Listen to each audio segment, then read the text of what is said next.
les questions que vous avez envie de poser à nos invités, nos débatteurs, nos consultants autour de la table. C'est tout de suite les questions-réponses et la première, la voici.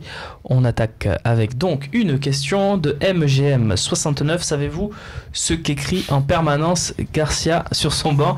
Il fait une thèse, point d'interrogation. C'est vrai qu'il prend beaucoup de notes, Rudy Garcia, Stéphane. On a vu déjà dans le passé des entraîneurs le faire. Il y a beaucoup d'entraîneurs qui le font pour les causeries ou de mi-temps ou d'après-match. Je crois que je sais ce qu'il fait. Dis-nous alors. Le grand secret. Oui, parce que tu l'as beaucoup observé, Garcia. Tu as beaucoup observé Garcia. On rappelle que tu l'as connu à Rome aussi. C'est lui qui fait les dessins de Cantona. C'est ce que j'allais dire. C'était pas ça. C'est exactement ça en fait.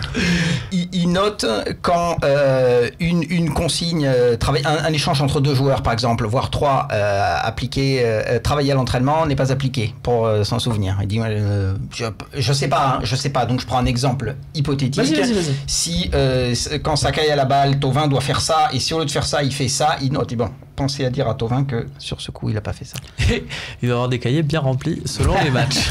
Et selon les joueurs. Merci Manu pour c'est pas du 100%. Mais je pense que il peut noter autre chose aussi. Hein. Ouais. Il peut s'ennuyer, faire un sudoku, faire des trucs rentrants. Voilà, ça arrive. Pensez-vous que Rokia, donc ça c'est Aubin qui nous pose cette question sur Facebook. Aubin, un bon fidèle du talk avec toujours de bonnes questions. Pensez-vous que Christopher Rokia sera lancé contre Salzbourg avec la suspension d'Amavi? On rappelle donc pas d'arrière gauche, il faut trouver une solution. Mais qui à gauche, messieurs? Question simple, réponse. Ça va être Sakai à gauche et sûrement Sarr à droite parce que le match est assez important quand même. Et envoyer Rokia au charbon comme ça dans un match un peu piège, ça va être compliqué, je pense. Il a tout à fait raison, c'est très compliqué avec la pression qu'il y aura sur ce match malgré tout d'envoyer Rokia pour une première. Faut pas brûler les étapes avec Rokia. Je sais pas. Il faut vraiment enchaîner les semaines d'entraînement avec le groupe, commencer à avoir une première rentrée. Enfin voilà, faut pas oublier qu'on en a beaucoup parlé, mais il a peu joué. Et au final, c'est comme Camara, on en a beaucoup parlé, mais on l'avait pas vu sur le terrain et il faut intégrer progressivement. Il aura peut-être sa chance, pourquoi pas une entrée en jeu en Coupe de la Ligue. Ok, Manu? Ouais, moi je pense comme le DJ, il va pas le mettre sur un match comme ça. C'est un match important, faut verrouiller la qualification, etc. Tu te rends compte si on perd avec Rokia, Sakai. Sakai. Ouais. Ok. Il espérait qu'on parle de Sampdoria. Bah ouais, mais bon, c'est pas grave. Jamais. Mais le problème, c'est que ce qu'on voit pour Rokia marche aussi pour Doria. C'est-à-dire que si tu le balances sur un match comme ça. Doria, tu l'avais fait rentrer contre Angers, il t'a coûté un but et tu n'as pas marqué derrière. Donc, la fin du mirage au Campos, nous demande Bmax. Je comprends sa crainte.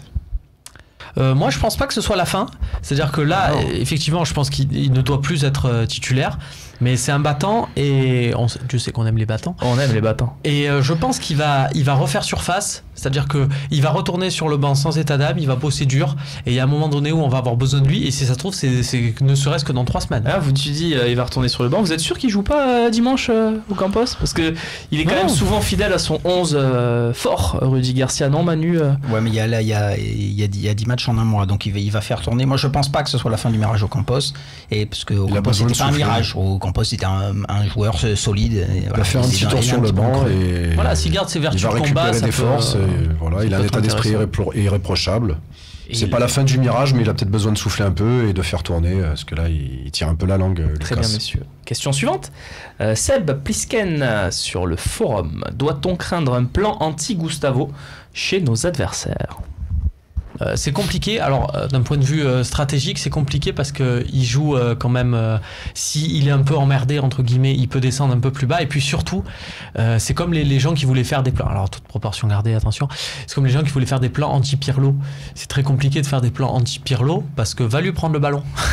Mais vas-y, même à 2 ou à 3. Hein. On a vu en début de saison, s'il veut la garder pendant 1 heure, il la garde pendant 1 heure. Donc, ça devient très compliqué à ce moment-là. Et puis surtout sur cette position du terrain parce que si tu montes, derrière tu vas laisser un trou béant derrière toi et on a des gens qui normalement sont pas maladroits avec le ballon pour faire mal, pour punir. Donc c'est très compliqué à mettre en place et je pense pas qu'il y en a qui vont s'amuser à faire ça. Non, tout le monde. Non, le vrai problème, c'est pour l'adversaire de couper les lignes de passe. Et en ce moment, c'est pas très difficile de couper les lignes de passe parce que je trouve qu'il y a un manque de disponibilité. Travail de l'ombre nous l'avait super bien expliqué dans une vidéo. Au moment où ça marchait bien, justement avec la possibilité de Gustavo de trouver des joueurs parce que les joueurs se rendaient disponibles, ça a été beaucoup moins le cas ces derniers temps. Et je pense qu'il n'y a pas besoin d'un plan anti-Gustavo. Il faut surtout que les autres se rendent disponibles. Que pensez-vous, c'est Scomag68 forum du Phocéen, que pensez-vous de la rumeur Lichtsteiner à l'OM cet hiver? Les latéraux un peu âgés, je crois qu'on a donné. Voilà, on a essayé. Autant, alors c'est pas pour critiquer. Les latéraux un peu âgés prêtés par la Juventus de Turin ou cédés par la Juventus de Turin, on a donné. Voilà, même des pas âgés. Quand ça vient de la Juve, faut pas prendre. Non, mais Lichtsteiner, ça aurait été bien il y a quelques années, on en rêvait, mais c'était impossible. Là, on entre dans cette problématique-là. On n'a pas besoin d'un mec comme ça. Enfin, c'est inutile d'entrer dans ces salaires-là en plus. C'est dur à gérer dans ma vie. C'est pas mal, il fait une connerie hier. Mais et puis le seul match qu'il a disputé au Vélodrome, on s'en souvient tous, c'était sur le Juve de pré-saison, il a pris en rouge. Oui, mais c'est pour ça. En amical. Next. Question suivante. Tu voulais ajouter un truc, Steph? Pas du tout. Ah bon? Non, c'est ce que j'allais dire justement, c'est qu'il est un peu comme Gustavo, il fallait prévoir 2 matchs sur 3 seulement, mais bon, Sakai, donc ça... On a une question qui arrive, évidemment. La voici. Steph, 29-600. Ne pensez-vous pas que l'arnaque de l'année est Payet à 30 millions parce qu'on attend toujours son réveil? Oui, il faut en parler de Payet. Ce sera le dernier débat de cette émission. Messieurs, on est dans l'arnaque, on est dans la difficulté, ou vous pensez que c'est passager qui va être l'arnaque? L'an dernier, il a été bon quand il est arrivé. Il a vraiment rendu des services, il a contribué à amener l'équipe à la 5e place. Non, mais et il a été blessé 2 fois. Il faut être un petit peu indulgent. Non. Quand on a payé 30 millions, on a payé le Payet de West Ham, c'est-à-dire le Payet que YouTube lui envoyait des remerciements tous les mois parce qu'il animait le site tout seul. Il y avait ses coups francs toutes les semaines. Il y avait des parties là à Wembley où il driblait l'équipe adverse et il marquait en diagonale, tout ça. Ça depuis janvier, on ne l'a pas vu. Non, ne dis pas en championnat d'Angleterre. Il y avait quand même des équipes. Et Guingamp, c'est mieux. Non. Bah oui. Payet n'a pas fait. Mais les coups francs, ils ont la même taille. Et même, j'ai envie de te dire, Moustapha Diallo, il a rien à envier aux mecs de Première Ligue. Et ben pourtant, il mettait des coups francs. Là, il nous les met pas. Il en a eu 2 qu'il a joué direct. Donc pourquoi Konya Sport. Pourquoi, Romain? Difficulté passagère ou pour toi c'est... Je sais pas. Peut-être que hors de forme. Après, peut-être que moi, le problème avec le Payet à 30 millions, ça me fait pas peur. C'est pas ça l'arnaque de l'année, Payet à 30 millions, parce que quelque part, ton achat de Payet à 30 millions t'as peut-être permis derrière d'acheter des Rami, d'acheter des gens comme ça parce qu'ils se sont dit putain, ils ont mis 30 millions sur Payet, c'est un projet, voilà. Tu vois, c'est peut-être là-dessus, c'est pas ça l'arnaque. L'arnaque, c'est peut-être la date de la fin de son contrat. Parce que là, Payet, blessé déjà 2 fois depuis le début de saison, jusqu'à 34 ans. Tu te le mets, voilà, t'en as un petit moment. Après c'est un joueur extraordinaire, je veux dire. Moi, si on parle d'arnaque du siècle, c'est Mitroglou s'il se réveille pas. Oui, ça c'est l'arnaque du siècle. Là, ce sera bien fait. Tu n'as pas envie d'en citer bien fait. Tu n'as pas envie d'en citer un autre, Romain, ça va? Claire Maland, je vois pas de quoi. Non, je sais pas. Il y a un de tes potes, peut-être que le mec avait un joueur avec qui tu as une relation particulière en catégorie. Ah, Doria. Non, pas lui. Non, on peut pas parler d'arnaque sur Payet quand même. C'est un peu exagéré le terme arnaque.